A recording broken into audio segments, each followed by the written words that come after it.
penegakan hukumnya tidak dibenahi. Politik uang ini terjadi secara terstruktur. Money politik atau politik uang. Persoalan money politik itu bukan persoalan sistem pemilu. Assalamualaikum warahmatullahi wabarakatuh. Hai, apa kabar? Kembali lagi bersama saya Marsanda Ngrani Putri di Ilkom Podcast. Bagi Anda yang baru pertama kali mendengarkan, selamat datang di podcast ini. Pada kesempatan hari ini, kami akan membahas mengenai meningkatnya peran dan partisipasi masyarakat dalam menolak politik uang saat pemilihan kepala daerah. Baik, sebelum memulai pembahasan kita pada hari ini, izinkan saya dan rekan-rekan saya yang hari ini datang untuk memperkenalkan diri. Saya Marsanda Ngrani Putri. Saya Nabila Arianti Al-Maulana. Saya Nasyanu Fadilah Hasan. Saya Talita Sawa. Saya Fahmi Priyadi. Oke, baik. Sebagai negara demokrasi, Indonesia masih rentan terjadi politik uang. Secara prosedural, Indonesia telah merintis konsolidasi demokrasi secara sering. Dengan pelaksanaan pemilu, namun secara faktual, perkembangan demokrasi di Indonesia telah dihambat dengan adanya politik uang, tak terkecuali dalam bentuk jual beli suara. Sebagai mahasiswa Fakultas Ilmu Sosial dan Ilmu Politik Universitas Muhammadiyah Tangerang, sudah tidak asing bagi kami mengenai ilmu politik. Lalu, apakah masyarakat sudah berpartisipasi dalam menolak politik uang saat pemilihan kepala daerah? Kemudian mengapa banyak sekali oknum-oknum yang menerima politik uang dan banyak sekali pertanyaan-pertanyaan yang mungkin ada di benak kalian? Maka pada kesempatan kali ini saya ingin tahu bagaimana pendapat para mahasiswa aktif dari Fakultas Fisip UMT dalam menanggapi kecurangan dengan motif politik uang ini. Menurut Bila nih gimana, Bil? Kalau menurut pendapat saya sendiri ini, demokrasi di Indonesia itu menggunakan pemilu sebagai sarana demokrasi. Dapat dikatakan nih, tidak ada demokrasi tanpa pemilu. Dalam pemilihan umum tentu saja yang memiliki peran penting itu yaitu masyarakat kan. Nah, masyarakat Indonesia ini sejujurnya masih perlu diberikan pengertian mengenai bagaimana memberikan hak suara dengan benar dan bukan karena dipengaruhi hal lain yang merugikan diri sendiri. Terus juga kita juga kurangnya kesadaran masyarakat tuh kan, kalau misalkan masyarakat kadang kurang berpartisipasi secara positif dalam sistem politik ini. Kita sebagai masyarakat yang sudah bisa menentukan pilihan pemimpin sih harus bijak gitu dalam memilihnya kan. Terus sebagai masyarakat yang cerdas juga kita harus menilai calon yang mana yang baik dan calon mana yang bisa dijadiin pemimpin gitu. Ya nggak egois lah untuk kebutuhan merekanya itu. Terus kita harus memilih calon pemimpin yang bisa mendengar aspirasi kita sendiri. Nggak kayak apa ya namanya ya, si calon ini nggak egois gitu ya, soalnya kan banyak yang nggak dengar aspirasi gitu ya. Terus juga tidak kayak ngelupain janji-janji yang udah diberikan gitu kan. Biasanya kan kalau misalkan calon pemimpin pasti ada kayak misi-misinya kan. Janji doang ya. Iya, kadang suka janji doang tuh mereka. Terus kayak makanya tuh kita harus memilih dalam pemilih ini jangan sampai menyia-nyiakan hak suara, apalagi menerima sogok uang tuh. Banyak sih banyak banget malah yang nyogok gitu. Padahal banyak kan tuh nak deal uangnya. Nggak seberapa sih. Nggak seberapa ya. Beneran uang itu nggak seberapa, tapi orang tuh kadang tergiur mungkin ya karena emang lagi mungkin butuh gitu apalagi ya. di kalangan orang yang sudah lumayan tua. Betul. Biasanya sogokannya padahal cuma selembar uang ya. Betul. Kayak 5 tahun mendatang segala janjinya di masa kampanye tuh kayak emang udah pasti tuh bakal terwujud juga gitu kan, kayak 5 tahun ke depannya gitu. Kayak juga kita emang bener sih kalau misalkan nyogok-menyogok ini kayak udah jadi tradisi dari setiap tahun ke tahunnya gitu, udah pasti ada gitu. Kayak udah jadi tradisi mereka sendiri gitu. Padahal sebenarnya kan nggak boleh ya, malah jadi tradisi gitu. Saking orang-orang ini mungkin butuh uang ya kan. Dan juga bukan berupa uang doang sih, Oh, iya. tapi kayak ada juga yang berupa sembako tuh, Benar, kayak benar, ada yang benar. ngasih beras, minyak. Itu ibu-ibu kan pasti seneng ya dikasih Seneng kayak gitu dong. dibanding karena, kayak ini. karena kan itu kebutuhan Kebutuhan mereka. pokok. Siapa sih yang Minyak nggak seliter menolak? juga udah seger ya.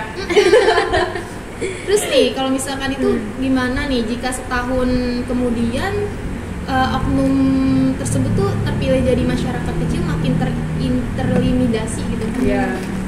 Terus masyarakat sudah seharusnya paham dong mengenai hal ini, seharusnya tuh sudah bijak dalam pelanggaran ini. Kalau menurut Taita?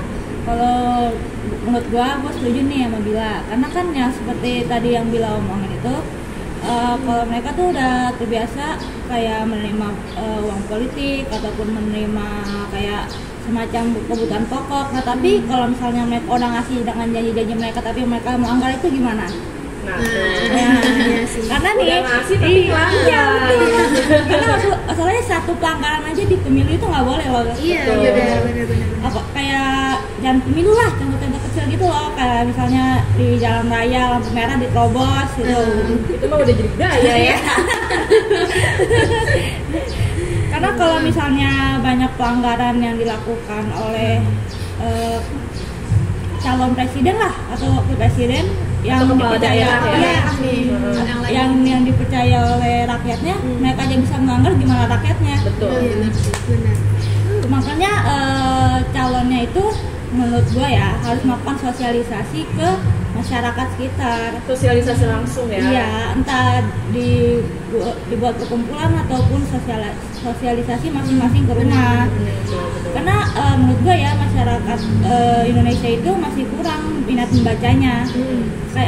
Karena masih ada yang di bawah kita gitu loh. Iya, benar. Yang masih ada sekolahnya, maaf ya, entah sampai SD ataupun sampai SMP Iya. doang, habis itu mereka langsung lanjut kerja kan gitu. Jadinya menurutku sosialisasi untuk masyarakat itu penting. Benar. Dan kayak apa namanya, pemerintah pun sebenarnya tuh bukan pemerintah juga ya. Maksudnya kayak calon-calon yang untuk dipilih itu kadang tuh memilih untuk money politik itu karena targetnya tuh warga-warga yang kurang mampu. Kalau warga-warga yang kurang mampu itu kan bisa bisa dipengaruhi gitu kan. Benar. Jadi itu kan bisa menaiki voters mereka lah. Iya. Tapi menurut gue ya, gue baca nih di berita, menurut Bawaslu juga kayak money politik itu udah jadi hal yang umum lah gitu bagi masyarakat. Nah maksudnya mereka juga yang kalangan ke bawah juga pasti butuh duit atau enggak bahan pokok kan, Iya. ya kan? Justru itu targetnya. Iya. Padahal di pasal 71 ayat 1 PKPU menyebutkan partai politik yang terdiri dari pasangan calon dan tim kampanye dilarang pemilu umum. Namun pada ayat 2 menyatakan bahwa dalam masa kampanye partai politik, pasangan calon atau tim kampanye dapat memberikan makan dan minum serta uang transportasi kepada peserta kampanye ya, bukan pemilih gitu kan. Nah kan hal ini dikuatkan pada penjelasan ayat 1 Undang-Undang Nomor 10 Tahun 2016 memberikan uang atau materi lainnya meliputi pemberian biaya makanan, biaya pengadaan bahan kampanye pada pertemuan terbatas dan atau pertemuan tatap muka dan dialog. Nah kalau menurut gue sebagai pemilih pemula nih yang kemarin, kayak gue tuh sangat-sangat menyarankan entah itu harus dari pemerintah atau dari organisasi-organisasi harus melakukan sosialisasi benar mengenai pemilihan, memberikan pemahaman yang merata bagi pemilih pemula atau yang tidak tahu menau tentang politik ini. Terus masyarakat pun harus bisa menolak praktek money politik kan. Karena menurut gue tuh akar politik money politik itu tuh berawal terus nanti berakhir ke korupsi. Ya udah dong pasti. Iya. Dari Dari korupsi. Menurut Fahmi gimana sih faktor-faktor kenapa money politik itu ada? Kalau menurut gue sih faktor yang pertama itu pendidikan yang rendah. Kenapa? Karena kurangnya pembelajaran di sekolah tentang politik yang secara mendalam atau masyarakatnya sendiri memang tidak cuek lah terhadap politik di Indonesia. Banyak sih sebenarnya kayak gitu. Sehingga masyarakat itu cuek acuh gitu lah acuh ya sama dengan saat adanya pemilu gitu. iya mereka tidak mengenal partai, mengenal nama calon legislatifnya, bahkan mungkin banyak banget sih kayaknya yang nggak hadir di acara pemilu itu. Itu penting ya, tapi dia nggak hadir. Nah, terus jadi, juga ada apa tuh? Kebiasaan mungkin? Ya budaya sih kalau menurut gua. Dampaknya selalu diakibatkan karena politik uang yang terjadi selama ini karena rendahnya pengawasan yang dilakukan dan kurangnya pengetahuan dan kesadaran dari masyarakat. Kebiasaan menerima uang money politik itu calon kandidat sudah lama yang terjadi dan sudah menjadi kebiasaan atau tradisi lah. Tradisi ya. Kalau di tempat kalian ada contohnya nggak sih? Ada. Coba dong apa Bil? Contoh di lingkungan rumah. Kalau di lingkungan rumah gue nih kadang nih ada masyarakat yang kecil gitu. Dia tuh kan kita lagi bagi-bagi sembako gitu nih. Yang masyarakat kecilnya itu nggak dapat. Oh iya? Melainkan malah yang udah mampu gitu bisa gitu dia malah yang dapat bagian gitu. Justru yang nggak mampu malah nggak dapat. Nggak dapat gitunya itu padahal dia satu lingkungan gitu. Iya, satu RT lah gitu kan. Makanya bingung nih pas pemilihan ini gimana sih cara memilihnya ini ngeliatnya. Berarti money politik itu bukan untuk orang yang nggak mampu doang ya, berarti yang mampu pun juga dapat ya. Dapat. Karena kan menguntungkan juga sih bagi semua orang. Kalau di wilayah gue sih yang gue alamin itu pokoknya saat pemilu itu udah tiba yang tahun kemarin maksudnya yang bulan kemarin itu sebelum pemilu itu warga semua dikumpulin terus dikasih uang. Waduh. Dikasih uang bener, dikasih uang. Padahal menurut gua uang itu tuh nggak seberapa. Iya. Tapi yang datang calon pemimpinnya bukan? Iya dia datang. Itu calon pemimpinnya kayak legislatif atau siapapun atau emang perwakilannya tuh emang ada.